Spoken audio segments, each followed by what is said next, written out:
All right. Module 4, let's talk about detachment and trusting divine timing, okay? We're going to get into the part of manifestation that most people struggle with, which is detachment. This is the part where you let go of when and how your desire comes to you. And for a lot of people, that sounds counterintuitive. Like, how am I supposed to want something and then just not care about getting it? Hmm? That seems silly. So let's talk about it, right? Let's talk about how you do it. Desire versus attachment. All right. Here's what we're not doing. We are not pretending we don't want the thing. You want it, you deserve it. But detachment is about saying it's already mine. I trust that it's on the way. Nothing can keep me from what is destined to be mine. It's about releasing the energy of desperation, that needy, clawing, where is it? Can I get more of that? Crackhead energy that actually repels your manifestation. Let's talk about the paradox of wanting, right? When you say, I want this so bad, what you're actually, again, saying to the universe is I don't have it, right? And if gratitude is on the frequency of already having and being grateful for what you have, then desire can sometimes put you back into the frequency of lack, okay? Let's say that again, because that's a really big one, right? If gratitude is you saying, I already have this thing, then desire can sometimes put you back into the frequency of lack because you're saying, I don't have it. That's why detachment is essential. It neutralizes the craving and puts you back in alignment. That makes sense? Okay. It neutralizes the craving. Detachment is just like, I know I'm going to get it. And when the universe is ready to give it to me, that's cool. It's already mine. I'm just waiting for it to show up. Okay. Now, let's add a different metaphor in, right? Let's talk about, we're going to call this the Mercedes-Benz metaphor. And I mean, shout out to anybody who works for Mercedes. If you ever see this, I will take a sponsorship. Okay. Think about something that you already own, right? You're not obsessed with it. You love it, but you're not thinking about it 24/7. You're just like, that's mine. Detachment is knowing something belongs to you energetically before it physically shows up.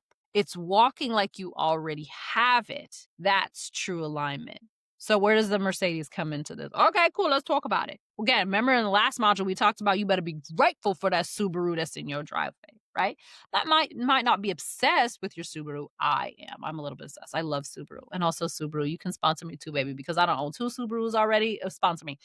Um and you're not obsessed with it, but I'm obsessed with my Subaru. But let's say you have the Subaru, right? And you're not obsessed with it. You love it, but you're not like thinking about it 24/7 the way that you're thinking about that benzo that you want, right? That class E that you want, right? You know it's yours. Detachment is knowing something already belongs to you. So how can you translate that Subaru that's in your driveway to the Mercedes Benz that's in your driveway?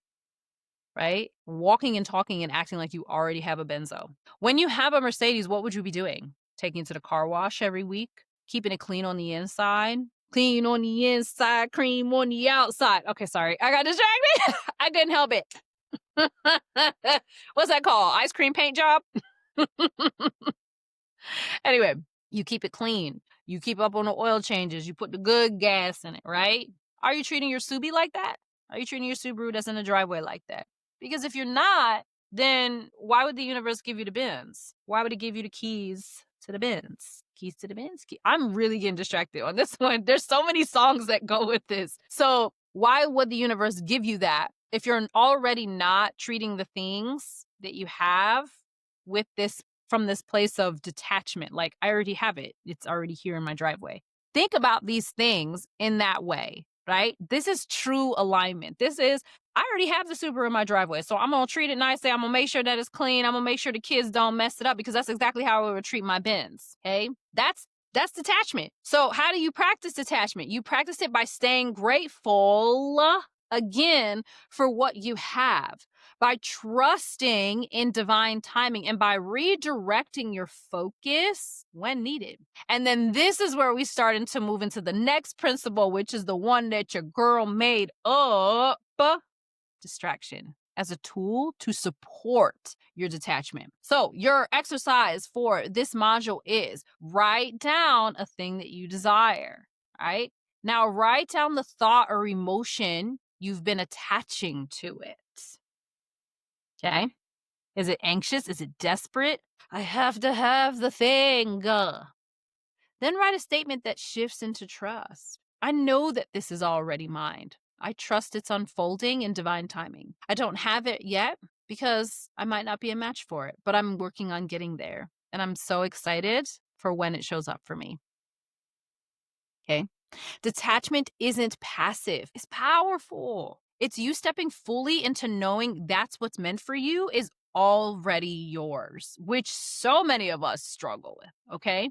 And so the next module, we're going to talk about the unexpected secret weapon that helps you maintain that detachment without losing your momentum. Distraction.